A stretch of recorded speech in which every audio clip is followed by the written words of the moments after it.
The first time I heard them together, I was standing in my own kitchen holding a glass of water at 2:47 in the morning. I'd woken up thirsty, which was nothing unusual. What was unusual was the empty space beside me. Marcus's side of the bed had been cold for hours. I didn't think much of it at first. Marcus worked late often. Sometimes he'd fall asleep in his office, sometimes on the couch. I'd stopped waiting up years ago. But then I heard the bathroom door click shut. Soft, careful, like someone didn't want to be heard. I almost called out, almost said his name. Then I heard the water turn on, and under the sound of it, a voice I knew better than my own.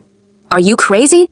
Rachel whispered. "She's right there. She's asleep." That was Marcus. I knew the tone. The low, commanding one he used when he was getting exactly what he wanted. "She's always asleep, wretch. That's the point." There was a pause. I could hear movement. Fabric shifting. Then Marcus again, closer this time.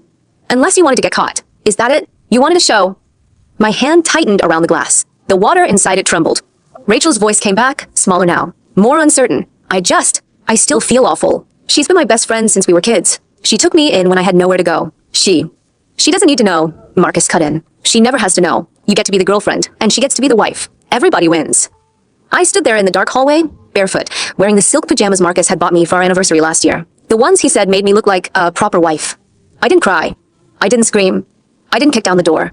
I just stood there, listening, until the shower turned off and the whispers stopped. Then I walked back to bed, quiet as a ghost, and waited for him to come find me. He did, 47 minutes later. I know exactly how long, because I counted every second. When he slid back under the covers, I pretended to stir. "Couldn't sleep," I murmured. He didn't ask why. He just grunted and turned away from me. I stared at the ceiling and made my first decision. 8 hours earlier, I'd been cooking dinner for 3 people in my own kitchen. Marcus didn't like Rachel staying with us. He'd made that clear when I first brought her home after her surgery. But he'd allowed it, as if he had any right to allow anything in a house I paid half the mortgage on. "If it wasn't for you, I wouldn't let anyone else live here," he'd said, arms crossed, jaw tight. "You know that, right?" I nodded, kissed his cheek, and asked what he wanted for dinner. That night, I made his favorite. Rachel's too. Comfort food, the kind that made people feel safe. They ate it while talking over me like I wasn't there. "We're thinking about going to Napa next weekend," Marcus said, looking at Rachel. "There's a new vineyard opening. My partners are going." "You hate the drive to Napa?" I said, setting down the salad bowl. He didn't acknowledge me, just kept his eyes on Rachel. "You'd love it. The tasting room looks out over the entire valley. Very," he searched for the word, "romantic." Rachel giggled, actually giggled. I sat down across from them and picked up my fork. And for a split second, just a second, I saw something pass between them. A look, quick, hidden like a secret handshake. I'd seen that look before, many times. I just always told myself I was imagining it. "You know what I miss?" Rachel said later, leaning over the counter while I washed dishes. "I miss when we were young. When we'd stay up all night watching bad movies, eating chocolate, and talking about the future." "Iskrabda pan." Hard. "I don't remember much chocolate," I said carefully. "Oh, you and that memory of yours." She laughed, always so precise, so serious. I heard Marcus walk into the room behind us. His footsteps were quiet, like he didn't want to be noticed. I felt his hand land on the small of my back. Gentle, reassuring, the hand of a man who was supposed to love me. "We should have a date night," he said. "Just us. No Rachel." I looked at him. "Rachel's family," I said. "She's not going anywhere." He stiffened, just barely. Rachel's smile didn't falter, but I saw her fingernails dig into the countertop. That night, I lay in bed and played back every single interaction from the last 5 years. Every moment Marcus had just been helping Rachel. Every time Rachel had needed him. Every meal they'd shared without me.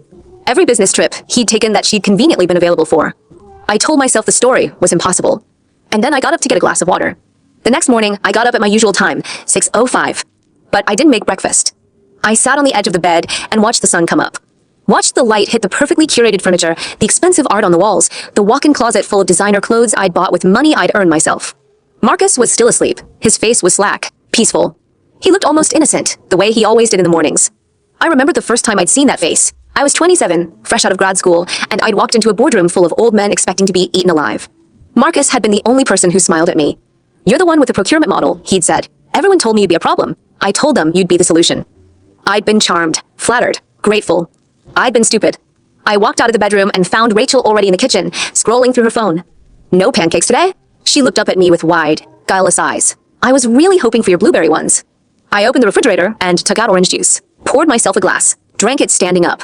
"Marcus has a meeting," I said. "He'll take you to the hospital." Rachel blinked. "But you always..." "He's going right past the building," I said. "Makes more sense." She opened her mouth to argue. I gave her a flat look. "You can get a ride or you can take an Uber. Up to you." I turned and walked away before she could respond. In the bedroom, Marcus was already up and dressed. He looked angry. What was that about? He was straightening his cufflinks, the ones I'd bought him last Christmas. "You know I don't have time to be running her around." "You don't have time to be running her around?" I repeated. But you have time for everything else. What's that supposed to mean? Just that. I picked up my purse. I'm leaving for the office early. See you tonight. He caught my wrist. Hard. Hey, look at me. I did. Don't start with this, he said. I know you're stressed about the promotion, but you don't get to take it out on us. Us. He said us like it was the most natural thing in the world. I smiled. It was a good smile. The kind I practiced in mirrors for years, for moments exactly like this. You're right, I said. I'm sorry. I waited until I was in the car before I let the smile drop. Then I took out my phone. There was a text from Rachel, sent 2 minutes ago. Do you think he loves me? Underneath it, a voice message. I didn't listen to it. I knew what it said anyway. At work, I did what I always did. I kept my head down, I nailed my presentations, I outperformed everyone in the room. My boss, a woman named Pamela who'd been in the game for 30 years, pulled me aside after the morning meeting. You look tired, Emma. She said it like she cared, but I knew better. Pamela was the kind of woman who noticed weakness because she'd had to crush her own. Late night, I said. Friends staying with us. Ah, she nodded. Well, I've got good news. The New Zealand office just opened up a senior director position. 3-year term. Expats get a housing stipend, a car, full benefits. She slid a folder across her desk. Thought of you. I opened it. Inside was a full offer letter, already drafted. The salary was higher than I'd expected. The benefits were generous. The assignment was exactly what I'd been working toward for the last 3 years. There's a catch, Pamela said. You have to take it within 48 hours. The board wants someone on the ground by next week. I looked up from the letter. I'll need to discuss it with my husband. Pamela's smile didn't waver. Of course, take your time, but not too much. I left her office with a folder tucked under my arm. I didn't call Marcus. I called the bank instead. The private investigator I'd hired 3 months ago had a name and a file. Natalie Cross. She was ex-FBI, had her own firm, and didn't ask questions about why a woman would want surveillance on her husband and her best friend. We've got enough, she told me over encrypted video, hotel receipts, credit card statements, text messages I pulled off a burner phone, and this. She sent me a link. I clicked it. It was a video from a security camera in the lobby of the Ritz-Carlton. The timestamp was from 2 weeks ago. Marcus and Rachel were standing at the front desk, checking in. They were laughing. He had his hand on the small of her back. She had her fingers threaded through his. I watched them walk to the elevators, watched the doors close, watched the timestamp tick forward, hour by hour, until they reappeared the next morning. Her hair was messy. His shirt was unbuttoned. I closed the video. There's more, Natalie said. Rachel's been depositing money into an offshore account. $30,000 over the last 6 months. We traced it back to Marcus's business account. Do you have proof they're connected? I have the transfer records. The account is under a shell company, but the shell company traces back to Marcus's CFO. And the CFO's daughter goes to the same private school as Rachel's niece. I nodded slowly. How long have they been doing this? Best guess. Natalie shrugged on camera. 2 years. Maybe longer. They've been careful, but not careful enough. I sent her the rest of the payment. Then I went home and waited for Marcus to pretend to love me. He came in late, smelling like Rachel's perfume. You're up late, he said, kissing my forehead. Everything okay? Just thinking about work, I said. He poured himself a drink. Scotch. His third one of the night, from the smell of him. Anything I should know about? Maybe, I said. There's a promotion. In New Zealand. I'm thinking about taking it. He stopped mid-sip. New Zealand. 3 years. Emma. He set the glass down. We're getting married. The venue's booked. The invitations are going out next week. You can't just... I'm not saying I'm going, I said. I'm saying I'm thinking about it. He stared at me. Then he smiled. That charming, disarming smile he'd used on me 1,000 times. Honey, we'll figure it out. But not tonight. He reached for me. Why don't we just... I'm tired, I said, stepping back. Rain check. I saw the flicker of annoyance in his eyes before he mastered it. He was used to getting what he wanted. But he didn't know what I wanted. 3 days later, I left for New Zealand. Marcus thought I was going on a business trip. Rachel thought I was going to the hospital for a follow-up with her doctor. Neither of them asked why my suitcases were so heavy. I packed everything that mattered. The rest I left behind. The house, the cars, the clothes, the jewelry, I didn't care. I bought most of it myself. I could buy it again. What I wanted was something they could never give back. And I already had it. I got on the plane, ordered a glass of champagne, and watched the city disappear beneath the clouds. Then I pulled out my phone and deleted every photo of Marcus from my camera roll. There was one of us at a charity gala, his arm around my waist, his head tilted toward mine. I thought we were in love. I deleted it. There was another from a weekend in Cabo. We were in swimsuits, laughing, holding margaritas. I deleted that one too. By the time I was finished, my gallery was empty. Not completely, I realized. There was still one album. It wasn't pictures. It was screenshots. Evidence. Hundreds of them. I locked the phone and put it in my bag. The woman in the seat next to me was watching a movie on her tablet. She glanced over, smiled. First time in New Zealand? No, I said, but it's the first time I'm going there to live. Oh, are you moving for work? Yes, I said, and for myself. She nodded like she understood. The plane banked left, and the sun broke through the clouds, lighting up the world below. I closed my eyes and thought about what I'd left behind. I didn't feel sad. I felt free. When I landed in Auckland, a car was waiting for me. The driver was a cheerful man named Grayson who told me about the city, the weather, and his mother's famous meat pies the whole way to the apartment. I let him talk. It was easier than thinking about what I'd done. The apartment was small but bright. It had a balcony, a kitchen, and a bedroom with a window that looked out over the water. I unpacked my bags and hung my clothes in the closet. Then I sat down on the bed and finally let myself feel. It came in waves. First anger, hot and bright. I thought about all the years I'd wasted, all the dinners I'd cooked, all the times I'd covered for Rachel, all the nights I'd lain awake next to Marcus, wondering what was wrong with me. Then grief, heavy and cold. I thought about the child I'd lost, the one I'd never told Marcus about because I didn't want to upset him. The one I'd lost because Rachel had called me, crying about some small emergency, and I'd run to help her. I remembered the hospital bed, the doctor's sympathetic face, the way Rachel had hugged me and told me it would be okay. She'd known I was pregnant. She'd known what she was doing. And she'd still called. After the grief came something else. Something I hadn't expected. Clarity. I looked at my life the way I'd looked at a spreadsheet once. Coldly, objectively, without emotion. And I realized I'd made a mistake. Not the mistake of loving Marcus. That was forgivable. Everyone made bad choices when they were young. No, the mistake was this. I'd left. I'd run. I'd given them exactly what they wanted. And that wasn't okay. I pulled out my phone and called Natalie. I need to go back. There was a pause. Back to Los Angeles? Yes, but not for them. For me. Emma, you're supposed to be starting a new life. I know. I looked out the window at the gray-blue water, but I've been thinking about it. There's something I need to do first. What? I smiled. It wasn't a happy smile. I need to make sure they remember my name. 24 hours later, I was on a flight back to California. I didn't tell anyone I was coming. I walked into my own house at 7 a.m. on a Thursday morning, carrying nothing but my laptop bag and a single piece of luggage. The house was a mess. Dishes in the sink, clothes on the floor. The whole place smelled like takeout and something sweet. Rachel's perfume. I walked into the bedroom. Marcus was asleep on my side of the bed. Rachel was curled up in the spot where he usually slept. I stood in the doorway for a long minute, just watching them. Then I went to the kitchen, made myself coffee, and sat down at the dining table. I opened my laptop and got to work. By the time Marcus woke up, I'd transferred $40,000 out of our joint account into an account only I could access. I'd also sent emails to the venue, the caterer, and the wedding planner. The wedding was off, and I'd scheduled a meeting with a lawyer for later that afternoon. What are you doing here? Marcus's voice was groggy, confused. He was standing in the kitchen doorway in nothing but his boxer shorts. His hair was sticking up. He looked like someone who'd been caught. I live here, I said calmly. Or have you forgotten? What? He looked around the room, spotted Rachel's purse on the counter. His face went pale. This isn't what it looks like. Really? I took a sip of my coffee. Because it looks like you've been sleeping with my best friend in our bed while I was supposed to be on another continent. He opened his mouth, closed it, opened it again. Rachel appeared behind him. She was wearing one of my silk robes. Emma. Her voice was reedy, scared. I can explain. Can you? I smiled. Go ahead. She looked at Marcus. He looked at the floor. Neither of them said anything. I didn't think so. I stood up. I've got a meeting at noon. When I get back, I want both of you gone. Gone. Marcus finally found his voice. This is my house. You can't just. Actually, I can. I picked up my laptop.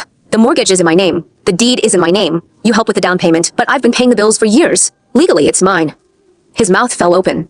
That's not how community property works. California isn't a community property state. It's a common law state. And we're not married yet, remember? He stared at me like I'd just handed him a puzzle box. I didn't wait for him to solve it. I walked out the door and called my lawyer. The meeting with my lawyer, a sharp-eyed woman named Diana, lasted 2 hours. We went over everything. The bank accounts, the mortgage, the company shares, the retirement funds. You're in a stronger position than you think, Diana said. You've been the primary breadwinner. You've been the one making most of the financial decisions. And you have evidence of infidelity. I have more than evidence, I said. I opened my laptop and showed her the screenshots, the bank transfers, the texts. Diana's eyebrows went up. This is thorough. I've had time to be thorough. She looked at me with something like respect. Most people in your position don't plan ahead like this. They just react. I've been reacting for years, I said. It's time to act. Diana nodded. Then let's act. I went back to the house at 6 p.m. Marcus and Rachel were still there. They'd spent the day in a panic. I could see it in the frantic texts on my phone. Marcus asking where I'd gone, Rachel crying, both of them threatening me in increasingly desperate ways. I walked into the living room and sat down across from them. Marcus looked terrible. His eyes were red. His hair was a wreck. I love you, he said immediately. Emma, I love you. I've always loved you. Rachel was she was a mistake. I never meant to. It's okay, I said calmly. He blinked. What? I said it's okay. I'm not angry. He and Rachel exchanged a look, confused, hopeful. I let them hope for a moment. Then I opened my laptop and turned it around so they could see the screen. On it was a document, a legal contract, a prenuptial agreement. Only it wasn't a prenup. It was a separation agreement, with my signature already on it. Sign it, I said, or I'll go to the press with everything I have. Marcus squinted at the screen. What the hell is this? Your exit, I said. I'm giving you a way out. Take it, or I make sure everyone knows exactly what you've been doing. The business partners, the investors, your mother. Rachel's face went white. You wouldn't. Try me. There was a long silence. Then Marcus pulled out his phone and started reading. What's this? His voice was shaking. The Ritz-Carlton. The accounts in the Caymans. Rachel's offshore deposits. How did you? I've known for 3 months, I said. I've been waiting for you to tell me the truth. I thought maybe you'd come clean, but you never did. Marcus looked like someone had hit him in the chest. You knew? I knew. He dropped the phone on the table and stared at the contract again. Sign it, I said again. What if I don't? I leaned forward. Then I'll show everything to your board of directors and I'll tell them about the money you've been funneling into your side businesses. I'll tell them about the offshore accounts. I'll tell them about the affairs, and then I'll take half of everything you've got and walk away laughing. Rachel started crying. Harsh, ugly sobs. Emma, please. I was your best friend. I never meant to hurt you. You just took him, I said. You took my husband. You took my money. You took my self-respect. What else did you want? I want you to forgive me. I laughed. It was a cold sound, unfamiliar even to myself. I don't forgive you, I said. I don't have to, but I'm not going to destroy you, Rachel. That would be a waste of my energy. She looked up at me with wet eyes. What are you going to do? I'm going to live my life, the one you tried to take from me, and I'm going to be happier than you can possibly imagine. Marcus signed the agreement that night. Rachel signed it too. They packed their bags and left the house in the dark. I watched them walk to the car, watched Marcus hesitate at the driver's side door, turn back, look at me through the window. For a moment, I thought he was going to come back, apologize again, beg. But he didn't. He got in the car and drove away. I closed the curtains. And then I poured myself a glass of wine, sat down on the couch, and let myself cry. I cried for an hour. Then I called my lawyer and asked about the New Zealand transfer. The offer's still open, Diana said. You can leave anytime. Good, I said. I'll leave next week. The day I left for New Zealand, I made one final stop. I went to the hospital where I'd lost my baby. I stood in the hallway outside the ward and remembered everything. The pain, the fear, the grief. But I also remembered something else. The moment I'd woken up from the surgery, the first thing I'd felt wasn't loss. It was relief. Not because I didn't want the child, but because I'd known, on some level, that Marcus wasn't ready to be a father. That I wasn't ready to raise a child with someone who didn't see me. I'd been telling myself that was just a bad instinct. But it wasn't. It was the truth. I walked out of the hospital and got on the plane. And I never looked back. The first time I saw James Chun, I was standing in a conference room full of people who didn't know my name. They knew my title, Senior Director, Pacific Operations, but they didn't know who I was. They didn't know I'd spent the last 3 months of my life turning everything I owned into something they couldn't touch. I shook hands. I smiled. I made the right jokes. Then James walked in. He was tall, early 40s, with a quiet confidence that didn't need to announce itself. He was the New Zealand regional head, which meant he was technically my boss. Emma, he said, shaking my hand. Welcome to the team. I've read your file. Your work on the Pacific supply chain restructuring was impressive. Thank you, I said. I hear you're staying for the full 3 years. That's the plan. He held my gaze a beat too long, not in a creepy way, in a curious one. You're not what I expected, he said. What did you expect? Someone more burned out. Most people who transfer here from the US are running from something. I smiled. Maybe I'm running toward something. He nodded like he understood. I didn't think much of it at the time. The first month in Auckland was a blur of work and survival. I threw myself into the job with an intensity that surprised even me. By week 2, I'd restructured the regional distribution network. By week 3, I'd saved the department $100,000. My colleagues started calling me the machine. I didn't correct them. But at night, when I went back to my little apartment by the sea, I couldn't sleep. I'd lie awake and think about Marcus, about Rachel, about all the years I'd given them, and about the one thing I'd never told anyone. I hadn't just found out about the affair 3 months ago. I'd known for 3 years. The night I lost my baby, I'd been in the hospital, recovering from surgery. Marcus had been in the waiting room. He told me he was working. But I'd seen the messages on his phone, the ones Rachel had sent while I was bleeding on an operating table. I can't do this anymore. I need you. Please. I'm scared. What if she finds out? She almost died. You should be with her. His reply had been cold. She'll be fine. I'll see you tomorrow. I'd read those messages while the anesthesia wore off. I'd read them and felt nothing. Not because I didn't care, but because some part of me had always known. Some part of me had been waiting for the proof. And when it came, I didn't cry. I didn't scream. I just took a picture of the screen and started planning. By the end of my second month in New Zealand, I'd made a decision. I wasn't just going to start a new life. I was going to take back the old one. The one Marcus and Rachel thought they'd stolen. I called Natalie Cross. I need you to do something for me. Anything. I need you to find out if Marcus is coming after me. You think he will? I know he will. He's proud. He can't stand losing. I'll put a watch on him. What do you want me to do if he makes a move? I smiled. Let him come. I've got something for him. 3 weeks later, Marcus showed up at my office. I was in a meeting when my assistant buzzed me. Miss Ford, there's a man here to see you. He says he's your husband. I didn't look up from my notes. Tell him I'm busy. I did. He said he'll wait. Let him. The meeting ran 2 hours. When I finally walked out, Marcus was sitting in the lobby, holding a bouquet of roses that were already starting to wilt. He looked thinner. His clothes didn't fit quite right. The expensive watch he always wore was missing. "Emma," he said, standing too fast. "Thank God. I thought you'd never." "Marcus." I kept my voice flat. "What are you doing here?" "I came to get you back. I know I messed up. I know I hurt you, but I can fix it. I'll do whatever it takes." I looked at the roses. "Those are dying," I said. "I'll buy you new ones. 1,000 of them. Whatever you want." "I don't want roses, Marcus. I want you to leave." His face crumbled. "Emma, please. You don't understand. Rachel was nothing. She was convenient. You're the one I love. The only one." The word convenient hit me like a slap. "How long?" I asked. "How long what?" "How long were you sleeping with her?" He swallowed. "Does it matter?" "It matters to me." He looked at the floor. 2.5 years. Maybe 3. 3 years, I repeated. "So when I was pregnant, when I lost the baby, you were already." "I didn't know about the baby. If I'd known." "You would have done what, exactly?" My voice rose. "You would have stopped? You would have been there for me. I would have been a better husband." "You were never a husband, Marcus. You were just someone who lived in my house." He flinched like I'd hit him. "I'll do better," he said. "I'll prove it to you. Just give me a chance." I stared at him. And then I did something I hadn't expected. I laughed. "You flew all the way to New Zealand to ask me to take you back?" "Yes." "After everything you did?" "I know I don't deserve it, but..." "You're right. You don't deserve it." I stepped closer. "And you're not going to get it." He opened his mouth to argue, but I cut him off. "Let me tell you what's going to happen, Marcus. I'm going to go back to my office. You're going to go back to Los Angeles. And if you ever contact me again, I'll file a restraining order." "You wouldn't." "I would, and I have the money to make it stick." He looked at me like he didn't recognize me. "Who are you?" he asked. "Someone you never really knew." I turned and walked away, but I could feel his eyes on my back. And I knew he wasn't done. Marcus didn't go home. He rented a hotel room in Auckland and started showing up everywhere. The office lobby, the cafe across the street, the gym I went to every morning. He didn't approach me, not at first. He just watched. It was unnerving, but it also told me something. He was desperate. And desperate people made mistakes. I called Natalie again. "He's stalking me." "I heard. Want me to file a police report?" "Not yet. I need him to do something first." "Like what?" "Like be stupid." The next morning, Marcus cornered me in the parking garage. I'd been waiting for this. "Emma, I know you're angry, but I need to talk to you about something important." I stopped walking. "What?" "The company. My company. Someone's been moving money. I can't figure out who. I thought maybe you." "Maybe I what?" "Maybe you know something." His eyes narrowed. "You were always good with numbers. You had access to all the financial records." "Access I gave up when I left." "Just tell me if you saw anything strange before you left. Please. I'm losing everything." I looked at him. Really looked. And I saw it, the fear behind the desperation. "I don't know anything about your money," I said. But I did. I knew everything. Because I'd been the one who moved it. 3 months earlier, before I'd ever gotten on the plane to New Zealand, I'd made a transfer.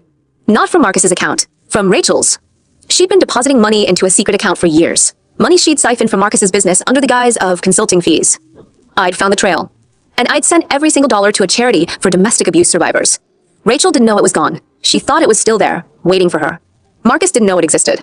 So when the auditors came looking for missing funds, they'd find the paper trail straight to Rachel's offshore account. And they'd find nothing there. "I know you're lying," Marcus said now, stepping closer. "I know you took something." "I took my life back," I said. "That's all I took."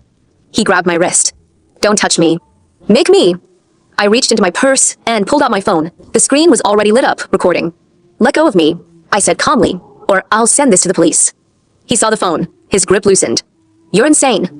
"No, I'm prepared." He stepped back, looking at me like I was a stranger. "I loved you," he said. "No, you loved what I gave you. The money, the stability, the way I made you look good." "You're wrong." "Am I? Ask yourself this, Marcus. If I'd been poor, would you have ever asked me out?" He didn't answer. "Exactly." I walked past him to my car and drove away. But I could still see his face in my rearview mirror. Confused, defeated. And I knew he was going to do something reckless. He did. 2 weeks later, I got a call from Natalie. "There's been a development." "What kind?" "Marcus's company is filing for bankruptcy. Someone drained the accounts. The courts are freezing everything." "Is Rachel involved?" "Her name came up in the investigation. They're looking for her." I smiled. "Where is she?" "She's been in the Caymans for 2 weeks. She must have heard about the audit." "What's she doing there?" "Watching her money disappear. She doesn't know it's gone yet." "Then we wait," I said. "Let her find out on her own." "You're cold, Emma." "No, I'm just done being warm." Rachel found out 3 days later. I know because she called me. From a burner phone, of course. She thought I wouldn't answer. "Emma, please. I need your help." "What's wrong, Rachel?" "It's gone. Everything's gone. My account. The money I'd saved. It just vanished." I didn't respond. Marcus's company is going under. They're investigating him. They're investigating me. I have nowhere to go. That sounds like a problem. You did this, didn't you? You moved the money. Me? Rachel, I've been in New Zealand for 3 months. How could I move your money? I don't know how, but I know you did it. You're the only one who knew about. She stopped. I pressed. Knew about what? She was silent. The affair, Rachel. You're going to say it eventually. Please don't do this. I didn't mean to hurt you. I was in love with him. I couldn't help it. You could have helped it. You chose not to. I'm sorry. I know you are, but sorry doesn't bring back what you took. What do you want me to do? I paused. I want you to do nothing, I said. I want you to live with what you've done, and I want you to remember every day that you did it to yourself. I hung up, and for the first time in 4 years, I felt clean. The next week, I found out that Marcus had tried to sell the house. The house that was in my name. He couldn't. The title was mine. He called me screaming. This is theft. You can't just... Actually, I can. The house is mine. The cars are mine. Half the business was mine before you ran it into the ground. And now I'm taking back what I'm owed. You're ruining me. No, Marcus. You ruined yourself. I just watched. He hung up. I didn't hear from him again for a long time. I started to build something new in New Zealand. Work was good. I was good at it. I got promoted again, faster than anyone expected. James John became a friend. Then more than a friend. It happened slowly, carefully. We both had walls, but we also had patience. We're not kids, he said one night, walking me home from a work dinner. We've both made mistakes, but I think we can learn from them. I smiled. I think we can too. 3 years passed. I stayed in New Zealand. I made a life. I built a career. I fell in love, real love, the kind that didn't ask me to disappear. And then one day, I went back to California. For closure. I went to the courthouse and watched Marcus get sentenced.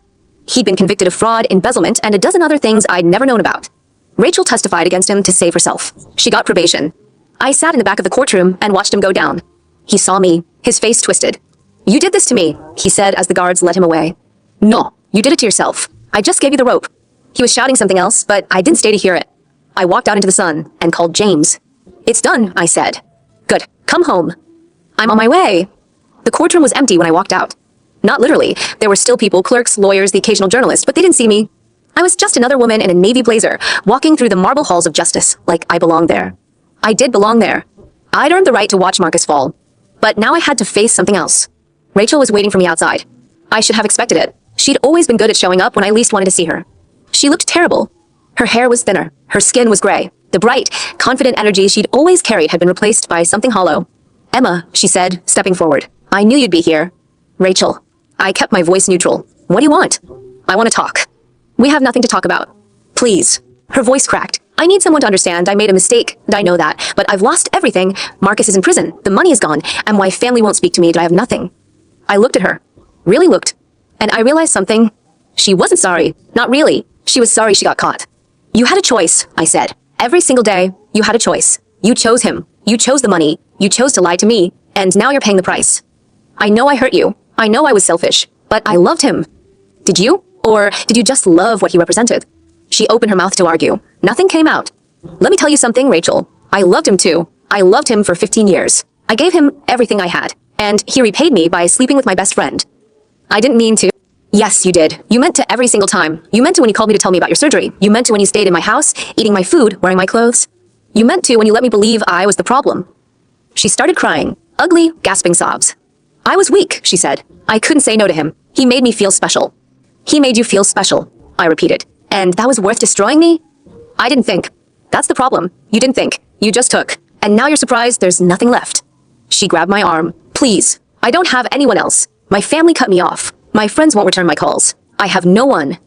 I looked at her hand on my arm. Then I looked at her face. You know what I learned in New Zealand? I said. I learned that you can't carry other people's weight forever. You can't fix what's broken in someone else. You can only fix yourself. Emma? I'm not your solution, Rachel. I'm not your friend. And I'm not your savior. You did this to yourself. Now you get to live with it. I pulled my arm free and walked away. She called after me, but I didn't turn around. That should have been the end. It wasn't. Rachel tried to kill herself 3 weeks later. I heard about it from a mutual friend, one of the few who hadn't picked sides. She took a bunch of pills, the friend told me over the phone. Her brother found her in time. She's in the hospital now. I sat down on my couch in New Zealand, staring at the ocean through the window. How is she? Bad. They're talking about institutionalizing her. She hasn't been eating. She's barely sleeping. She keeps talking about you. About me? She says if she'd just been a better friend, none of this would have happened. I almost laughed. Then I almost cried. Instead, I just sat there quiet. Are you going to visit her? The friend asked. No. She's asking for you. I know. Emma, I'm not saying you need to forgive her, But she's your friend. She's been your friend since you were kids. Was she my friend? I asked. Or was she just someone who was there? The friend was silent. Look, I said finally. I hope she gets better. I really do. But I can't be the one to fix her. I've spent too many years trying. I hung up and didn't call back. But I thought about Rachel. I thought about her for weeks. Not because I missed her. Not because I felt guilty. Because I was angry. Angry that she tried to make herself the victim. Angry that she dragged me into her destruction. Angry that even now, even after everything, she wanted something from me. And I realized something else. I'd never really processed the loss. The friendship, the trust, the years of shared history. I'd been so focused on revenge, on getting even, on taking back what was mine, that I'd never allowed myself to grieve. So I did. I took a week off work. I went to a small town on the South Island where no one knew my name, and I let myself feel everything I'd been pushing down. The betrayal, the anger, the shame, the feeling that I should have known, should have seen it, should have stopped it. I cried until I couldn't cry anymore. And then I started to heal. James came to meet me on my last day. You look different, he said, sitting down beside me on the pier. Different how? Lighter, like you're not carrying something heavy. I think I finally put it down. He smiled. Good. He didn't ask what it was. He didn't push. He just sat there with me, watching the waves, being present. I loved him for that. We drove back to Auckland in comfortable silence. And I started to feel like maybe, just maybe, the future was something I could look forward to. But life has a way of interrupting peace. A week later, I got a call from a number I didn't recognize. Emma Ford. Yes. This is Detective Sarah Collins from the Los Angeles Police Department. I'm calling about your ex-husband, Marcus Sterling. My heart stopped. What about him? He escaped from prison 4 days ago. We think he might be coming after you. He's coming after me? We have reason to believe your target. He's been making threats. We're going to put you in protective custody. No. Excuse me? Send me the details. I'll protect myself. That's not how this works. I'm in New Zealand. I'm not coming back to California. And I'm not hiding in a hotel room while he's out there. There was a pause. Miss Ford, this is serious. He's dangerous. I know he's dangerous. That's why I'm not going to let him dictate my life. She tried to argue. I wasn't having it. I hung up and immediately called James. I need to tell you something. What's wrong? I told him everything. Marcus, Rachel, the escape, the threats. He listened without interrupting. You're sure you don't want to go into protective custody? He asked when I finished. I'm sure. Then we stay here, and we handle it. Together? Together. The next week, I got a text message from an unknown number. I'm watching you. I didn't respond. I forwarded it to Detective Collins. Any idea where he is? I asked her. Not yet, but we're tracking him. Good. Keep me updated. You should still consider. Not going to happen. I hung up. Then I went home and started preparing. Marcus made his move on a Thursday night. I was alone in the apartment. James was at a work event. I was working late, running numbers on a spreadsheet, when I heard a noise at the window. I stood up slowly, keeping my phone in my hand. Marcus. No answer. I walked toward the window. And then I saw him. He was standing on the balcony, watching me through the glass. His face was thinner. He had a beard now, patchy and unkempt. He looked like a man who hadn't eaten properly in weeks. But his eyes were the same. Cold, calculating. I knew you'd be here, he said through the glass. I didn't open the door. Go away, Marcus. Not until you listen to me. There's nothing you can say that I want to hear. Just give me 5 minutes. Then I'll leave. I stared at him. He looked broken, desperate, dangerous. 5 minutes, I said. I opened the door. He stepped inside and looked around. Nice place. What do you want? I want to know why. His voice cracked. Why did you do it? Why did you ruin me? I didn't ruin you. You ruined yourself. Bullshit. You took everything. My money, my company, my reputation. The money was yours. The company was yours. The reputation was yours. I stepped closer. I didn't take anything. I just stopped giving you what you didn't deserve. You knew about the transfers. You knew about the accounts. You set me up. I knew because I cared enough to pay attention. You knew because you were too busy to care. He lunged forward. I didn't flinch. I reached into my pocket and pulled out a small device. GPS tracker, I said. It's been on me since I got home. The police know exactly where I am. If you touch me, you'll be back in prison before the sun comes up. He stopped. You're bluffing. Am I?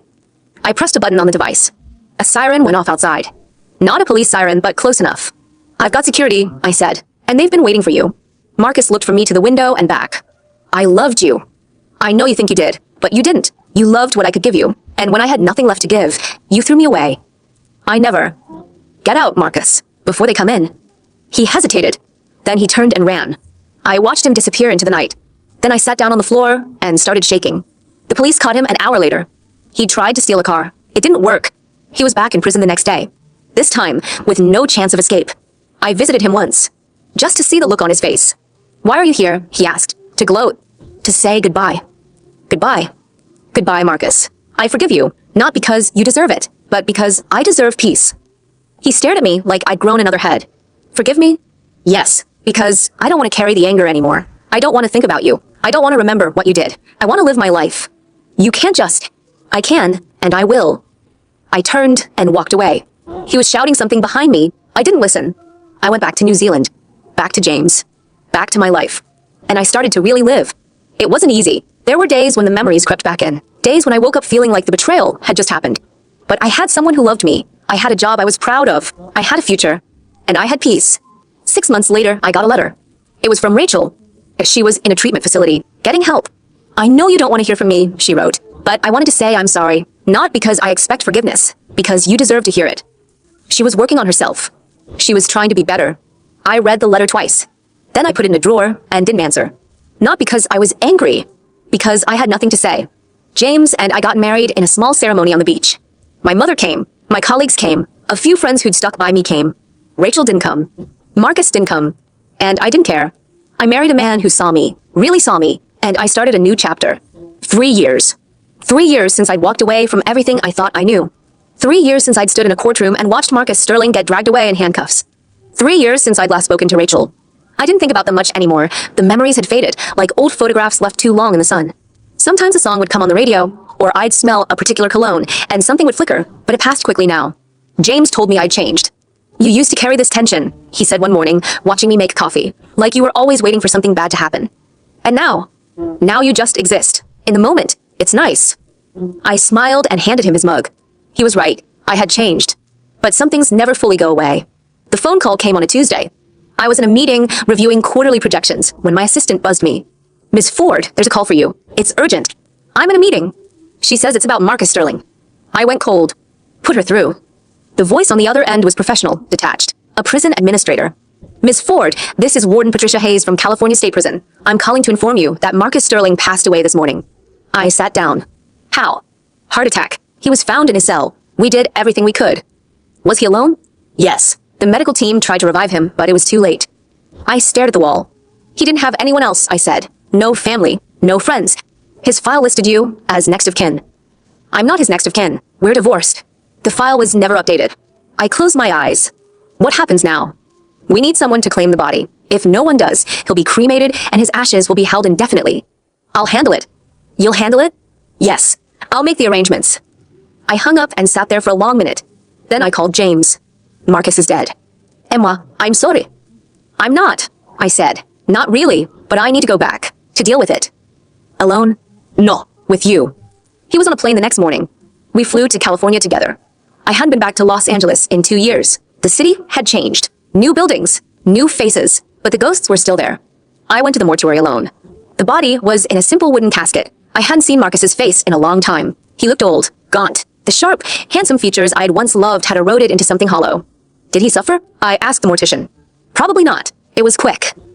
I nodded. His belongings. What happened to them? They're still here. No one claimed them. Can I see them? The mortician handed me a small box. Inside were a cheap watch, a few letters, and a photograph. I picked up the photograph and felt my heart stop. It was me. A picture from our wedding day, years ago to me in my dress, laughing at something he'd said. I remembered that moment. The photographer had caught me off guard, and I'd laughed so hard I'd almost fallen over. He'd kept it. All these years. I put the photograph back in the box. I'll take care of the arrangements, I said. The cremation, the service. Will there be a service? Just me. The cremation was quick, clinical. I picked up the ashes in a simple wooden urn and drove to the coast. I'd chosen a spot on the cliffs overlooking the Pacific. Marcus had loved the ocean, the roar of the waves, the salt in the air. I stood at the edge of the cliff, holding the urn. I should hate you, I said to the wind. I should dump these ashes in a dumpster and walk away. I paused. But I don't hate you. I used to, but I don't anymore. I just feel tired. I opened the urn. You weren't a good husband. You weren't a good person, but you were a part of my life. And I'm not going to pretend that meant nothing. I tipped the urn. The ashes scattered on the wind. Goodbye, Marcus. I stood there for a long time, watching the ashes disappear into the ocean. Then I turned and walked away. The service was small. Just me, James, and a woman I'd hired to say a few words. I hadn't invited anyone else. Marcus had burned every bridge he'd ever built. But someone came anyway. Rachel. I saw her at the back of the chapel, standing in the shadows.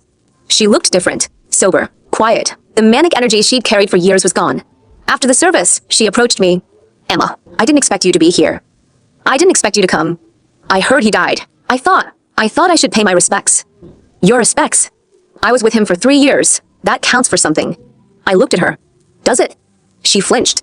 I'm not here to fight, she said. I'm here to say goodbye. To both of you. Rachel, I don't want to. Just let me say this.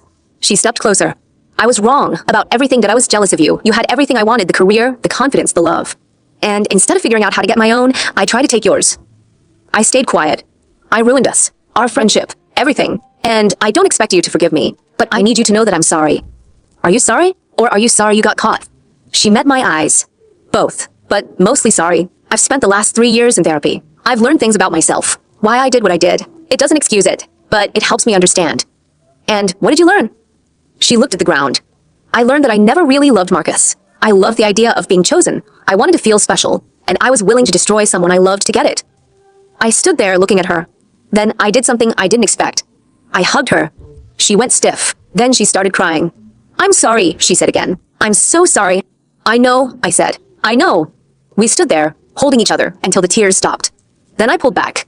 I'm not going to say I forgive you, I said. Not right now. Maybe not ever. But I'm done being angry. That's okay. I don't deserve forgiveness. Maybe not, but you deserve to move on. We both do. She nodded. Goodbye, Rachel. Goodbye, Emma. I walked away. I didn't look back. James met me outside. You okay? I will be. What happened in there? I said goodbye. He put his arm around me. Come on, let's go home. We flew back to New Zealand the next day. The flight was long. I slept most of it. When I woke up, James was watching me. Did you dream about him? No. I dreamed about the ocean. Just the ocean. Good. The weeks passed. Life returned to normal. Work, home, dinners with friends. I started to feel something I hadn't felt in years. Joy. Not happiness. Happiness was fleeting, conditional. Joy was something deeper. The knowledge that I had a good life, a good partner, a good future. I stopped checking my phone for messages from Marcus. I stopped wondering about Rachel. I stopped carrying the weight. 6 months later, I got a letter from Rachel. It was short. Dear Emma, I'm writing to tell you I'm getting married. His name is Daniel. He's a good man. Quiet. Kind. He knows everything about my past, and he loves me anyway. I don't expect you to come to the wedding, but I wanted you to know, because you are my friend, and even though I broke that, I want you to be part of my life, even if it's just in letters. I hope you're happy. I hope you found peace. Love. Rachel. I read the letter 3 times. Then I put it in a drawer with the other letters I'd never answered. I didn't write back, but I smiled. James and I celebrated our 5th anniversary on a beach in Fiji. It was everything I'd never allowed myself to imagine. White sand, blue water, endless sky. I know I don't say this enough, James said, handing me a glass of champagne. But you saved me. Saved you from what? From myself. I spent years looking for something. I didn't know what. And then I met you. And I realized I'd been looking for someone to love, who would love me back. James. Let me finish. He took my hand. You're the strongest person I've ever met. You went through hell, and you came out the other side. You didn't let it break you. You let it make you. I squeezed his hand. I had help. You had yourself. I just showed up. I laughed. You're ridiculous. Maybe, but you love me anyway. I did. I really did. That night, I lay in bed and thought about everything.